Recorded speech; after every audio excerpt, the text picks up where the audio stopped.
Welkom by die Sepcast, die tuiste van die nommer 1 netwerk vir jou lewe.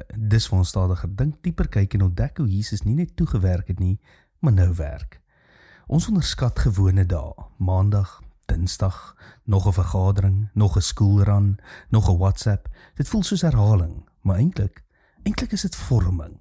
Lukas 16:10 sê, wie getrou is in die minste is ook getrou in die grootste. Nie wie groot dinge doen nie, wie getrou is in klein dinge. Ek dink aan hoe 'n mens gevorm word, nie deur een groot besluit nie, maar deur patrone, hoe jy praat wanneer jy moeg is, hoe jy reageer wanneer jy gefrustreerd is, hoe jy dink wanneer niemand kyk nie. Dis waar jou karakter gevorm word. Nou in SA gemeente sê ons is die nommer 1 netwerk vir jou lewe, want disippelskap gebeur nie net op 'n Sondag nie, maar in die ritme van elke dag waar ons bly, werk en speel. So hier is die praktiese skyf vir 'n nommer 1 netwerk. Maak jou gewone dae geestelik doelbewus.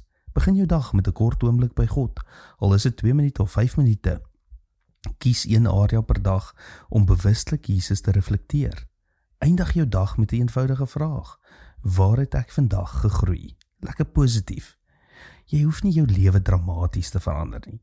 Jy moet net jou gewoontes bietjie skuif. Want oor tyd bou gewone dae 'n buitengewone lewe. Tot môre, mooi loop.